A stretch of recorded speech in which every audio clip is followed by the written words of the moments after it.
俺はケイオスガーズマン、カルトからガーズマンになったせいだ。戦場で奪ったラスガンを頼りに、ラスガンマスターに、俺はなる。ケイオスでラスガン使いこなしたいって？この人はオーラク博士、ケイオス軍勢について教えてくれる人だ。ごめんだけどラスガンマスターなんてなってもどうしようもないかと。いやラスガン強いじゃないですか。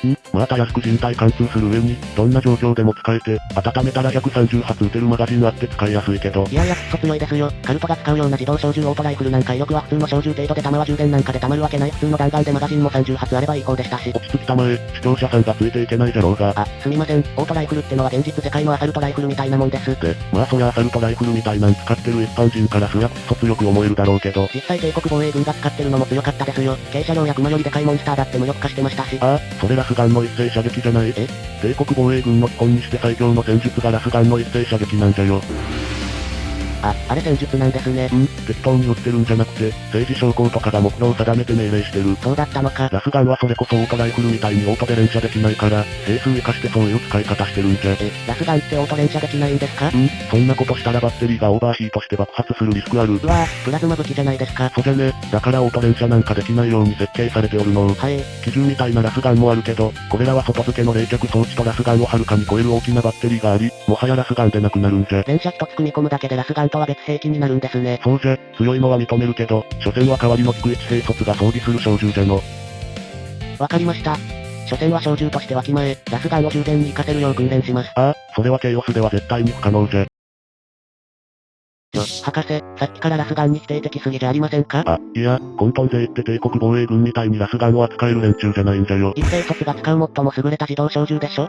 ならコントン勢だって重用するでしょう。理由は3つあってな。1つは生産についてじゃ。生産？ラスガンはどんな惑星でも生産できるって点も、大きな利点でしたよね。そうじゃの。帝国の重めの戦車とかくっそ強い兵器とかになると産業惑星法事ワールドで生産されるわけじゃが、ラスガンに至ってはどんな惑星でも作れるほど安価な銃ではあるの。だったらみんなラスガン持っていたって。でもほら、ケイオスマリーンの徴兵って、惑星の住民が帝国を裏切って集めた、無造無造の兵で基本構成されてるのね。そこの人たちって全員オートピストルとかで、ラスガンなんて誰一人持ってないじゃん。言われてみれば確かに。そもそも銃の所持については、惑星を仕切る惑星総督が銃火器のルールを統治してるんじゃが、もはやカルトが一切発生しない惑星なんかありえないこの世界で、ラスガンなんて汎用性高すぎる武器持たせると思う？いやまあ、それは。知っての通り、人数を揃えて一斉射撃すれば、その一撃で軽車両潰せるんだよ。カルトと相性良すぎるでしょ？大量に現れたカルトがラスガン持って攻めてくるのが想像できる。そんな事情もあってカルトが持ってる銃はオート銃ばかりなんじゃよ。ちなみにこれは護身用として大体の惑星で使用を許可されている。例外はないんですか？とある惑星に貴族がラスガン製造を任されてて、その関係で一部の人間がラスガン持っておったけど、その紙幣はオートピストルや独自のポイズンウェポン使ってたの。ラスガン作ってる職場でも支給が許されないんですか？あくまで帝国産業じゃからの。他に例があるとすれば退役軍人が私物として持ち帰った例はある。無事退役できるってだけでもこの世界だとハードル高そう。そうじゃしラスガンには製造ナンバーあるから、紛失、盗難、その他色々で消えると処罰されるから、その退役軍人が持ち帰れたのも相当権力あったんじゃないかの。ちょっと待ってくださいよ。ラスガンってそんな厳重な扱いされとるんですか？そやの、兵士が製造ナンバーを暗唱できなかったら処罰対象なほど大事な扱いされとる。マジですか？だから適当なカルトが兵隊倒して装備盗んで変装してもラスガンナンバー言えなければ死ぬ。マジで命より小銃の方が重い世界なのかよ帝国。あとはそうじゃの、富裕層が護身銃をステータスとしてラスピストルにしたり、アンダーハイブで盗まれたラスガンが高級品として横流しされたりするの。バカな、寒冷降参の武器が高級品だと。そんなこんなな常識で、ケイオス勢がラスガンを好んで使うことなんてめったにないんじゃよ。で、二つ目が、コントン勢は命令聞かないんじゃよ。そんなバカな。例えば、トレーターガーズマンみたいにコントン勢もトルーパーっぽいのがいるけど。ラスガン持ってるじゃないですか。こいつらは見た目の通り、元帝国防衛軍なんじゃけど、例に漏れず、コントン裏切りナンバーワンの動機、無能な上官や女将に従えるか、できてるから、こいつらに命令できる上官なんて軍団トップの連中じゃないと無理。確かに、国を捨ててまで言うこと聞きたくない奴に帝国と同じような命令なんかしたら命を投げてかかってきそうですもんね。だからわしみたいなトレーターエンフォーサーは屈強なボディーガードを連れてるね。あれ味方に殺されないためでもあったんですね。そうじゃよ、帝国の政治将校と違って何が何でも隣におるからの。てか博士って軍団式できたんすか？キャラクターユニットだからわしだけしかキャラクターいなくてもケイオスマリーン組めるよ。中半は自由度高いな。そんなわけでラスガンを活かすような、連携を駆使した一斉射撃なんてあるわけない。ケイオス勢は命を奪い、その成果で混沌からの報酬を期待してるからの。皇帝のためでなく、自らの野望のために命を投げ出してるんですね。その奴隷でもワンチャンあるのがケイオス勢力じゃからの。そうは言いますけど、実際にそのチャンス掴んだ人いるんですか？6班くらいでは、一騎打ちに勝ったカルトがダイスの運次第でディーモンプリンスに転生するのがあった。そりゃそうっすね。そんな夢あったらラスガンうんぬん言うてられんじゃろ。ほんまそれっすわ。で、3つ目は、混沌の力で武器の威力が上がるんじゃ。あ、なんかやっとシリアスな話になってきましたね。今までも真面目に話しとったがのすいません、なんか腐敗とわがままが原因と思うと気が抜けて。話を戻すが、混沌の勢力は人間を生贄にしてバフがけする力がある。例えばガーズマンを束ねる足なんかは、生贄を捧げれば警戒射撃を強めることができる。博士しれっとやばいこと言いますね。混沌じゃからの、警戒射撃って、一度だけ相手ターンに射撃できるルールでしたっけ？さらっと説明するとそれをノーコストでできるルールじゃ。生贄捧げることでルール違反って混沌らしいですね。で、こんな生贄ルールはユニットだけに収まらず、ケイオス軍勢にはリスクを背負って行うのが多い。あ、混沌勢に常備されてるんですか？その通り、生贄というよりかは暗黒神より音調を賜り自己強化するが、ダイス目が悪ければ自らが食われるリスクのある、暗黒の名役。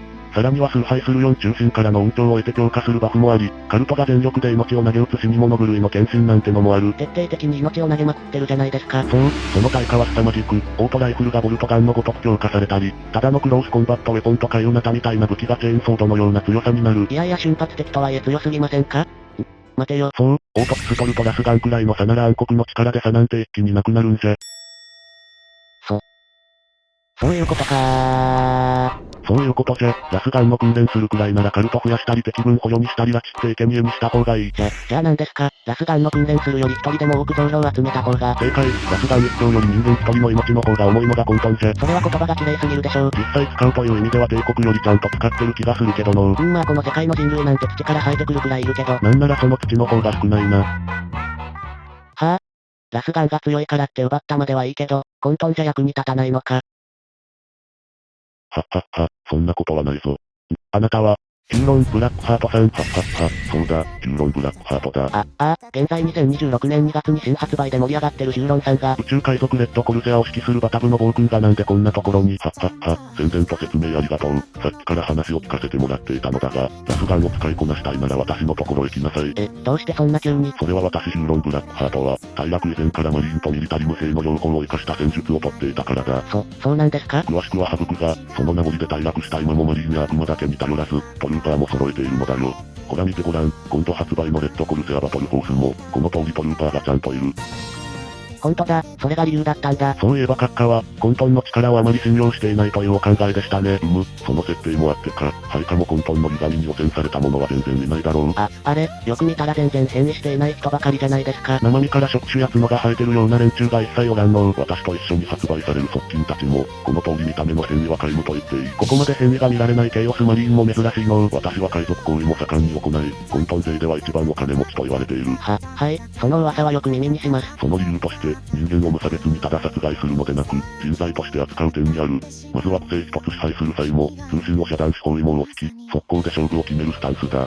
その結果、敵を早急に無力化し、ジェノサイドするよりも資源を残したまま支配できる。見事な手腕ですな。そこから根こそぎ奪える資源は膨大な量というわけですか。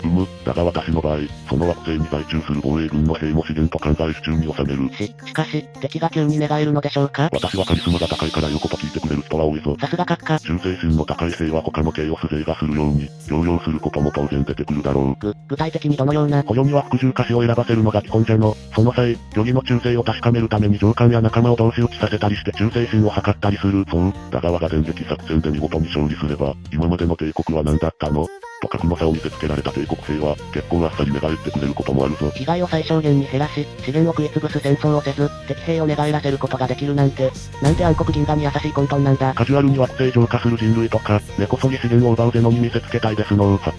ほんまそれ。ではラスガンを生かした戦い方もレッドコルセアでできるのですか？元より防衛軍とマリーンを生かした戦術をとっていた私だからな。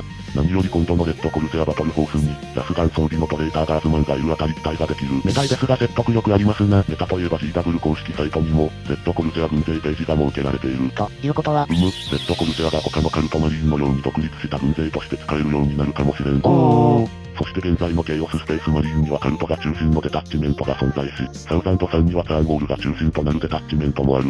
そこへ来て変異に頼らぬレッドコルセアにも、ガーズマンが活躍できるデタッチメントがきっとあると期待できる。どうかね。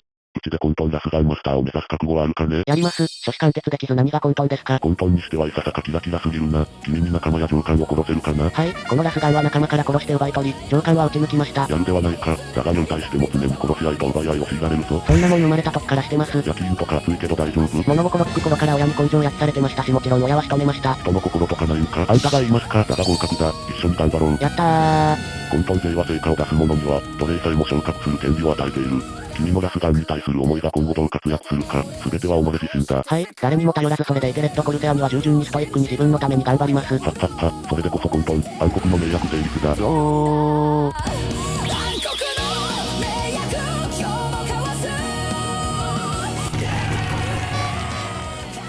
ヒューロンさん、なんだね？サインかな？いえ、レッドコルセアのバトルフォースがどの店も在庫が少なく売り切れて買えないユーザーが続出してます。